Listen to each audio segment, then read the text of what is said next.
Hello students, chapter 3 fibre to fabric. देखिए, अब तक हमने वीडियो के पार्ट 1 में हमने इसमें डिफरेंट वैरायटी ऑफ फैब्रिक्स के बारे में बात की, जिसमें हमने कुछ फैब्रिक्स के नाम जाने थे, जिसमें कॉटन, सिल्क, वूल या फिर सिंथेटिक हैं। और इसके बाद हमने इसमें नेचुरल फाइबर्स और सिंथेटिक फाइबर्स के बारे में पढ़ा। 2 टाइप्स के फाइबर्स होते हैं। देखिए, नेचुरल फाइबर्स, नेचुरल में एक जो हमें प्लांट से मिलते हैं और दूसरा एनिमल्स से। तो जो फाइबर्स हमें एनिमल से मिलता है उसमें देखिए वूल एंड सिल्क, ये हमारे एनिमल से मिलने वाले फाइबर्स हैं। और प्लांट फाइबर्स में जो हमें मिलते हैं कॉटन एंड जूट। तो ये 2 टाइप्स के नेचुरल फाइबर्स हैं।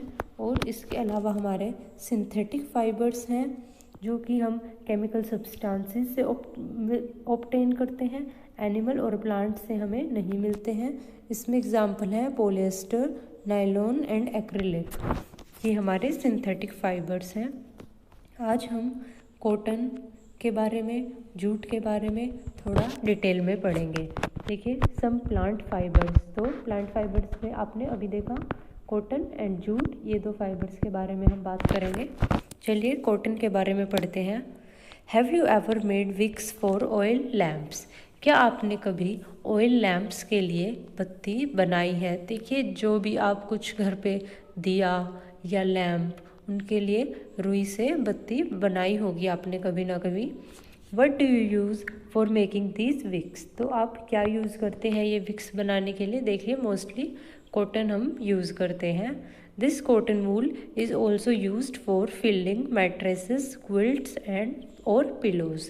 देखिए, और यही रुई हम अपने गद्दे, रजाई या फिर तकियों को भरने के लिए भी यूज़ करते हैं। Take some cotton wool. तो आपको थोड़ी सी रुई लेनी है। Pull it apart and look at its edges. उसको आपको अलग कर लेना है और उसके एजेस को देखिए। What do you observe? The small thin strands that you see are made up of cotton fibres. आप देखेंगे उसके एजेस पे आपको छोटे और पतले स्ट्रैंड्स देखने को मिलेंगे, जो कि कॉटन फाइबर से बने होते हैं। Where does this cotton wool come from? तो यह रुई आती कहाँ से है? It is grown in the fields. देखिए, कॉटन की जो है खेती की जाती है, रुई की, कपास जिसे बोलते हैं, और हमें वहीं से ये रुई मिलती है। Cotton plants are usually grown at places having black soil and warm climate. देखिए, कॉटन प्लांट्स या फिर आप कपास की खेती बोलिए, किन प्लेसेस पे यह उगाए जाते हैं जहाँ पर काली मृदा, black soil and warm climate, गर्म वातावरण होता है, उन स्थानों पर यह उगाई जा सकती है। Can you name some states of our country where cotton is grown? तो देखिए, कुछ स्टेट्स हमारी कंट्री के जहाँ पर रुई उगाई जाती है। इसमें आते हैं हमारे Karnataka, Andhra Pradesh, Madhya Pradesh, Gujarat etcetera. The fruits of the cotton plants, that is cotton balls, are about the size of a lemon. देखिए, जो इन कपास के जो आप प्लांट बोल लो या फिर कॉटन प्लांट्स, इनका जो फ्रूट है उसको हम कॉटन बॉल्स बोलते हैं। ये एक लेमन के साइज जितना होता है। आप इसे कवर हम उसे देख सकते हैं। Have you ever seen a cotton field that is ready for picking? क्या आपने कभी एक कॉटन फील्ड देखा है जिसकी कि रुई हम पिक करने के लिए जो रेडी हो गया हो? It looks like a field covered with snow. यह एक फील्ड जो कि स्नो से कवर जैसे हो, ऐसा नज़र आएगा। आप फिगर 3.6 में देख सकते हैं। ये पूरा फील्ड जो है देखने में ऐसा लग रहा है जैसे स्नो से कवर हो गया हो, क्योंकि इस पूरे फील्ड में कॉटन बॉल्स जो हैं बर्स्ट ओपन हो गए हैं और इसमें से कॉटन फाइबर्स बाहर निकल गए हैं। From these bolls cotton is usually picked by hand. इन कॉटन बॉल से कॉटन जो है हाथों से अलग की जाती है। Fibres are then separated from the seeds by combing. और ये फाइबर्स जो हैं उनके सीड्स से अलग किए जाते हैं। किस प्रोसेस से? कॉम्बिंग। एक तरह से कॉम्ब कर, स्टील का कॉम्ब होता है, उससे अलग किए जाते हैं और इस प्रोसेस को गिनिंग ऑफ कॉटन बोलते हैं। देखिए, जो कॉटन प्लांट्स के सीड्स हैं उनसे फाइबर्स को सेपरेट करने का प्रोसेस जो होता है उसको गिनिंग ऑफ कॉटन बोलते हैं। Ginning was traditionally done by hand. जो गिनिंग है ये पहले हाथों से की जाती थी। These days machines are also used for ginning. अब जो है मशीन्स यूज़ की जाती हैं। देखिए, ये गिनिंग ऑफ कॉटन की एक इमेज है। ये एक कॉम्ब जैसा एक आपको दिखाई दे रहा है ऑब्जेक्ट। इससे सीड से कॉटन फाइबर्स को अलग किया जा रहा है। अब बात करते हैं jute. Jute fibre is obtained from the stem of the jute plant. देखिए, कॉटन फाइबर में हमने बात की थी कि इसके फ्रूट से हमें कॉटन फाइबर्स मिलते हैं, लेकिन अगर हम जूट की बात करें तो हमें जूट प्लांट के स्टेम से हमें जूट फाइबर्स ऑब्टेन होते हैं। इसे जूट को पटसन का पौधा भी बोलते हैं। It is cultivated during the rainy season. यह बारिश के मौसम में इसकी खेती की जाती है।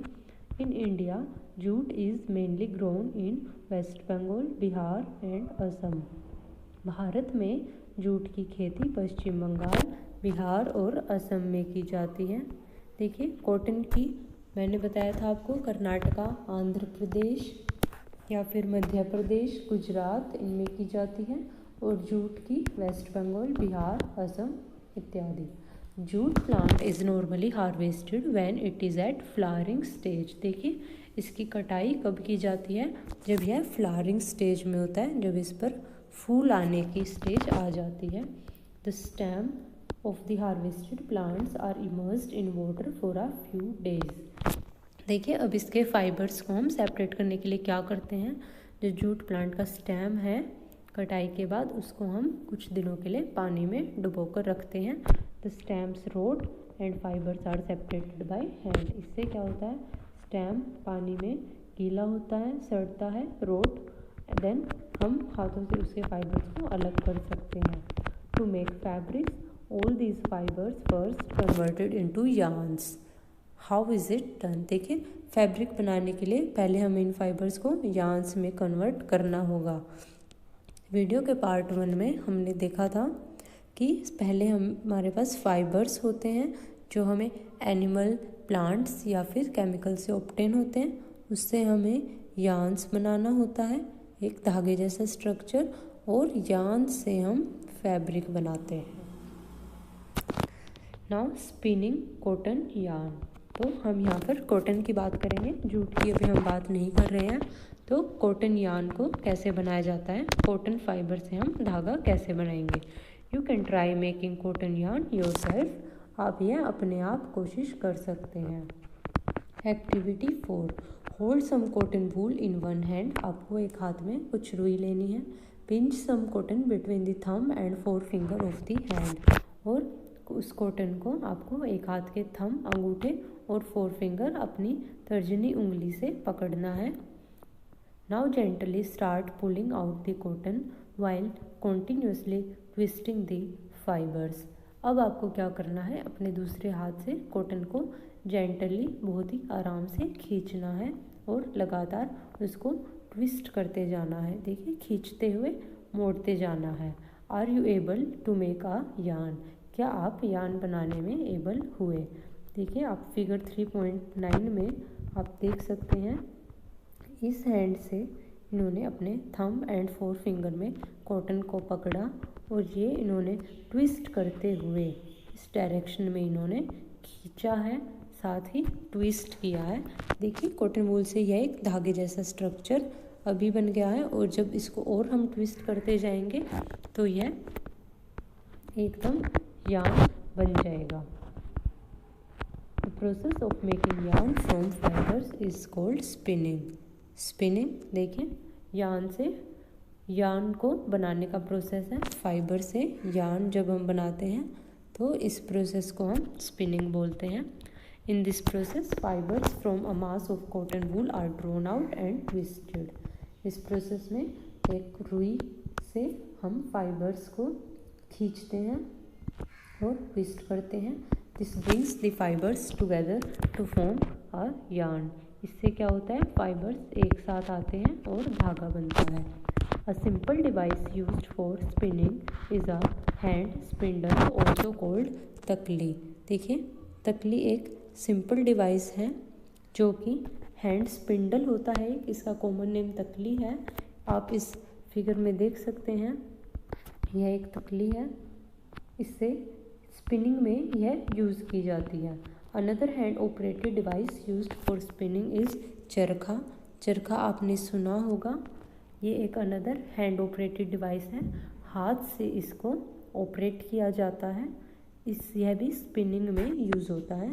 स्पिनिंग मतलब फाइबर से यार्न बनाने का process. Use of charkha was popularised by Mahatma Gandhi as a part of the independence movement. देखिए, स्वतंत्रता आंदोलन के समय में महात्मा गांधी जी ने चरखे का खूब यूज़ किया था और यह काफ़ी पॉपुलर हुआ था। He encouraged people to wear clothes made of homespun yarn termed as khadi. उन्होंने लोगों को इनक्रेज किया था, उनका उत्साह बढ़ाया था घर पे बने हुए होमस्पन यार्न से बने हुए कपड़े पहनने के लिए, जिन्हें उन्होंने खादी नाम दिया था। देखिए, इस इमेज में आप चरखा देख सकते हैं, यह हैंड ऑपरेटेड डिवाइस है जो कि ये यार्न बनाने में यूज़ हो रहा है। तो एंड शन imported cloth made in the mills of Britain. और उन्होंने शन मतलब अवॉइड किया किसे, ब्रिटेन की मिल्स में बने इम्पोर्टेड क्लोथ्स को। उन्होंने सबको इनक्रेज किया था खादी पहनने को। To popularise and promote khadi, the government of India constituted a body called Khadi and Village Industries Commission in 1956। देखिए, यह घर में हाथ से बने हुए यार्न से जो फैब्रिक्स बनते थे, जिन्हें खादी बोला गया, उनके यूज़ को पॉपुलराइज करने के लिए गवर्नमेंट ऑफ इंडिया, भारत सरकार ने एक संगठन तैयार किया, जिसे उन्होंने क्या नाम दिया, khadi and village industry commission. और यह 1956 में बनाया गया। Spinning of yarn on a large scale is done with the help of spinning machines. देखिए, अगर लार्ज स्केल पर आपको धागा बनाना है, स्पिनिंग करनी है, तो उसके लिए मशीन्स की नीड होगी। After spinning, yarns are used for making fabrics. अब स्पिनिंग के बाद जब हमारे पास यार्न्स हैं, तो इसका यूज़ हम फैब्रिक बनाने में कर सकते हैं। ये हम वीडियो के नेक्स्ट पार्ट में देखेंगे। इसमें हमने कॉटन और जूट के बारे में पढ़ा थोड़ा, कि हमें कॉटन के फ्रूट्स और जूट प्लांट के स्टेम से कॉटन एंड जूट फाइबर्स मिलते हैं। उसके बाद हमने कॉटन यार्न की स्पिनिंग का प्रोसेस देखा। अब हम फैब्रिक बनाने का प्रोसेस नेक्स्ट पार्ट में देखेंगे। Thank you.